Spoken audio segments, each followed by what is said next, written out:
सतगुरु भगवान की जय। तो ये सतगुरु पूर्ण ब्रह्म परमेश्वर कबीर साहब हैं। ये सत कबीर अल्लाहू अकबर हैं और इनके जो शब्द हैं ये बहुत ही अनमोल हैं। कहते हैं आत्मा में रसाने बसाने के लिए हैं। ये आध्यात्मिकता की उच्च शिखर तक लाने के लिए आपको इन शब्दों का सहारा लेना पड़ेगा। ये सतगुरु के चेतावनी के शब्द हैं। सतगुरु चेतावनी देना चाहते हैं कि जो मनुष्य जीवन है बहुत अनमोल है, सत भक्ति करने के लिए है और पूर्ण मोक्ष करके शाश्वत स्थान सतलोक जाने के लिए है। तो आज का ये शब्द बहुत ही अनमोल है। कहते हैं बागो ना जा रे ना जा तेरे काया में गुलजार, बागो ना जा रे ना जा तेरे काया में गुलजार, ओ करनी क्यारी बोई के रहनी करूँ रखवार। आह दुर्मति काग उड़ाई के देखे अजब व्यवहार, और मनमाला प्रबोधिए करी संशय की धार। आह दया पौंद सूखे नहीं और क्षमा सींच जलधार, और गुल और चमन के बीच में फूला अजब गुलाब, मुक्ति कली सतमाल की और पहरूं गूंद गलहार, और अष्ट कमल से उपजे लीला अगम अपार, कहे कबीर चित चेत के आवागमन निवार। देखो कितनी अनमोल इसमें कबीर साहब ने छिपा रखा है ज्ञान, अनमोल ज्ञान है कि बागों ना जा रे तेरे काया में गुलजार। सतगुरु कहते हैं कि इधर उधर भटकने की ज़रूरत नहीं है, तेरे शरीर के अंदर ही सारे कुछ गुलजार है। आठों कमल की यात्राएं हैं, मूल कमल से लेकर सहस्त्रार्थ कमल तक की यात्राएं हैं। अपने ही अंदर सारी साधनाएं करके तू पूर्ण मोक्ष प्राप्त कर सकता है। तो कहती है मुँह को कहाँ ढूंढे रे बंदे, मैं तो तेरे पास में। तो कहती है इधर उधर इस बाग में इस स्थान पर उस स्थान पर जाने की ज़रूरत नहीं है, शांत होकर अपनी अंतरात्मा में उतरने की ज़रूरत है। तेरी काया में ही सारे गुलजार हैं। कह रही करनी क्यारी बोई के रहने करूँ रखवार। करनी क्यारी बोई के, करनी क्या है? सत भक्ति करना है, सत आचरण करना है, सच्चे कर्म करना है, जो व्यवहार है सच्चे व्यवहार है, सतता है, दया है, धर्म है, ईमान है, इनसे आपको अच्छी तरह से यात्रा करनी है। कहते करनी क्यारी बोई के रहनी करूँ रखवार। रहनी सहनी आपकी बिल्कुल एक सादा होनी चाहिए, सादा जीवन होना चाहिए, सत भक्ति में रहने चाहिए और सतगुरु की प्रेरणा से, सतगुरु जो आपको आदेश करे, सतगुरु जैसे भक्ति के लिए प्रेरित करे वो आपको करना चाहिए। कहते दुर्मति काग उड़ाई के और देखे अजब व्यवहार। दुर्मति कहते हैं जितनी आपके पास दुर्मति है, जो दुर्व्यवहार हैं आपके, जो कुबुद्धि है आपकी, जो कुसंगति है, उनको दूर करना चाहिए और सत संगति करना चाहिए। साधु सन्यासियों की संगति करना चाहिए, संतों की सत्संग की चाहिए करना चाहिए, साध संगति से जुड़ना चाहिए। कहते दुर्मति काग उड़ाई के देखे अजब व्यवहार। फिर देखना किससे वो भगवान कैसे आपसे प्रसन्न होता है, उसका व्यवहार आपके प्रति कैसे बदलता है, कैसे आपको अपनी पलकों में बैठा के रखता है, जीवन की सफ़र में कैसे आपका हम सफ़र बन जाता है वो सतगुरु। कहते मनमाला प्रबोधिए और कर संचम की धार, और दया पौंद सूखे नहीं आह क्षमा सींच जलधार। कहते हैं जो मनमाली है, जो मन तो है तो वो तो कहीं भी घूम के आता है, एक जगह भक्ति पे लगाना चाहो तो टिकता नहीं है। लेकिन सतगुरु कह रहे हैं कि आपके पास कुछ ऐसी चीज़ें होना चाहिए जो आपको इसके भक्ति मार्ग में आगे बढ़ा सके, वो है दया। दया पौध सूखे नहीं आह, दया की आपकी जो पौध है ना वो सूखना नहीं चाहिए। दया हर जीव के प्रति दया होनी चाहिए, हर प्राणी के प्रति आपके हृदय में दया होनी चाहिए। कहते हैं दया पौध सूखे नहीं आह क्षमा सींच जलधार। क्षमा भी होना चाहिए, दया के साथ में क्षमा भी होना चाहिए। हर किसी को मतलब कितनी से बड़ी से भी बड़ी गलती क्यों ना हो, कबीर साहब ने कहा है कि उसको क्षमा कर देना चाहिए। क्षमा बड़ों को चाहिए, छोटों का उत्पात। तो बड़े होते हैं साधु सन्यासी, बड़े होते हैं गुरु, बड़े होते हैं भगवान, बड़े होते हैं, वो सब कुछ माफ़ कर देते हैं। तो हम लोगों को भी चाहिए कि एक बार पुनः सच्चे मार्ग से, सतगुरु के सच्चे संगत से जुड़ जाएं। कहते गुल और चमन के बीच में और फूला अजब गुलाल।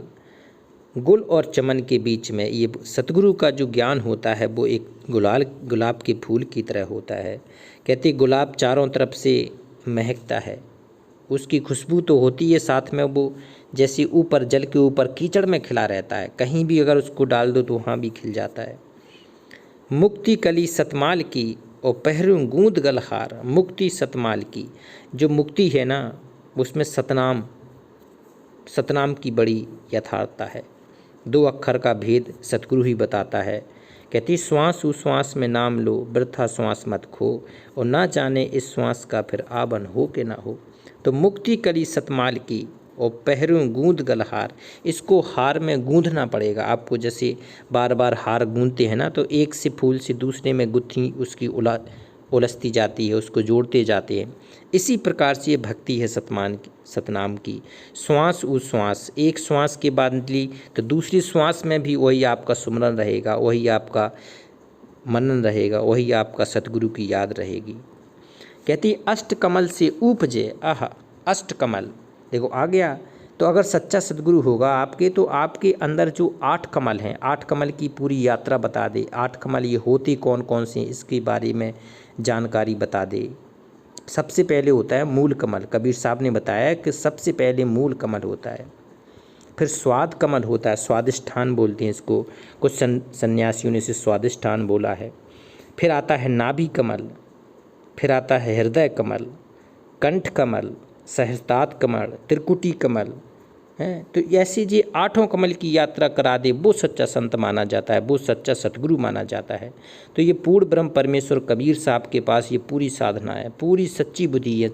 8 कमलों को जागृत करके उसको इनके ऊपर से आपको काल के जाल से मुक्त करा के, क्योंकि ये 8 कमल की यात्रा पार करके 9वें कमल में वो सतगुरु बैठा है सतलोक में, वहाँ तक की यात्रा पहुँचा देगा ये।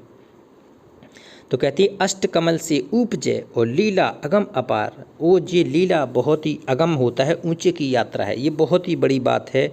ये काम कोई सामान नहीं कर सकता है, इसको पूर्ण ब्रह्म परमेश्वर कबीर साहब ही करते हैं। तो अब हमें कबीर साहब की सत प्रेरणा से, सत भक्ति से जुड़ना चाहिए, जिसमें जी पूरा का पूरा ज्ञान है, पूरा का पूरा मार्ग है। कह कबीर चित चेत के आबा गमन नवार। कबीर साहब कहते हैं कि चेत के भक्ति करो, दिल खोल के भक्ति करो, जिससे तुम्हारा आवागमन का निवार हो सके। आवागमन कहते हैं इस आवागमन के जाल से हमेशा हमेशा के लिए निकल के मोक्ष को जा सकें। कहते हैं सतलोक को प्राप्त कर सकें, सच्चे लोक, और फिर इस काल के लोक में आने की ज़रूरत ना है। तो ये कितना बड़ा शब्द है। एक शब्द और लिखते हैं कि सुमरन बिन गोता खाओगे। आह, किसके बिन गोता खाओगे? सुमरन बिन। अब किसका सुमरन करना है? गोता कहाँ खाओगे? ये अनमोल शब्द हैं, इनको समझाने की, और जी कबीर साहब ने ही बड़े अनमोल तरीके से इसको समझाया है कि सुमरन, सुमरन किसका करना है? सतनाम का जाप करना है, उस पूर्ण ब्रह्म परमेश्वर सत कबीर भगवान का सुमरन करना है। कहते हैं सुमरन बिन गोता खाओगे। कहते हैं सुमरन करना है सतनाम का, 2 अक्षर का, जो परमेश्वर खुद देते हैं प्रकट होके। तो ऐसा पूर्ण संत चाहिए आज हमें, ऐसा पूर्ण विद्वान चाहिए जो सुमरन का भेद बताते कि क्या सुमरन करना है, कैसी सुमरन करना है। सुमरन बिन गोता खाओगे। गोता किस में खाओगे? काल में के लोक में गोता खाओगे। अगर आपने सच्ची सुमरन नहीं की, सच्चा जाप नहीं किया, तो कहते हैं इस काल के ही जाल में पड़े रह के गोते खाते रहोगे। असंख्य युगों तक भी आपको फिर पार होने का समय नहीं मिलेगा। सुमरन बिन गोता खाओगे और मुट्ठी बांधे गर्भ से आए, हाथ पसारे जाओगे। कबीर साहब कहते हैं कि जब बालक पैदा होता है तो वो मुट्ठी बांध के पैदा होता है, मुट्ठी बांधे, और गर्भ से जैसे ही आता है तो वो रोता है, मुट्ठी बांधे, क्योंकि वो खाली आता है। तो कबीर साहब कह रहे हैं अगर मुट्ठी बांधे गर्भ से आओ, फिर हाथ पसारे जाओगे। हाथ पसारे जाओगे, कोई सुनने वाला नहीं मिलेगा, कोई बताने वाला नहीं मिलेगा। अपने कर्म, अपने संस्कार, अपनी भक्ति अपने साथ ले जाओगे। कहते जैसे मोती फरद ओस के और बेर भय झर जाओगे। जैसे मोती होता ना ओस पे, कहते जैसे मोती फरत ओस पे मोती गिर के कितना चमकता है, मोती आकर्षित लगता है। और बैर भय झर जाओगे। जैसे हाथ लगाबे हटवा, सौदा बिन पछताओगे। जैसे हाथ लगाबे हटवा, जो हाट होता है ना, हाट लगती थी पहले, सब्जी की हाट लगती थी, पशुओं की हाट लगती थी। तो जैसे हाट लगाबे हटवा और सौदा बिन पछताओगे। अगर सौदा नहीं किया, सही समय पर सही सौदा नहीं किया तो पछताना पड़ेगा। उसी प्रकार से कहे कबीर सुनो भाई साधु, सौदा लेकर जाओगे। जो सच्ची भक्ति का सौदा कर लिया, जो कहते हैं सतनाम का जाप कर सौदा कर लिया, सतगुरु से प्रेम का सौदा कर लिया, तो फिर आवागमन मुक्ति करके फिर इस लोक में नहीं आओगे और पूर्ण मोक्ष करके फिर हमेशा हमेशा के लिए शाश्वत स्थान मोक्ष स्थान सतलोक को चले जाओगे। तो ये कबीर साहब के शब्द हैं, ये यथार्थ शब्द हैं, ये अभी के नहीं लिखे, ये 1398 में सतगुरु प्रकट हुए थे, 14वीं शताब्दी में लिखे गए हैं। और इनकी गहरी बातें कितनी हैं ये कोई भगवान के बिना कोई लिख नहीं सकता है। तो वर्तमान में भी अगर कोई सच्चा सतगुरु समझा सकता है तो ये कबीर साहब ही अपने कहते हैं, ये बहुत गहरे हैं, इनके द्वारा ये मंत्र हैं, ये साधना है, जब सतगुरु प्रकट होके आएंगे तब वही इसको बता सकते हैं, दूसरा कोई बता नहीं सकता है।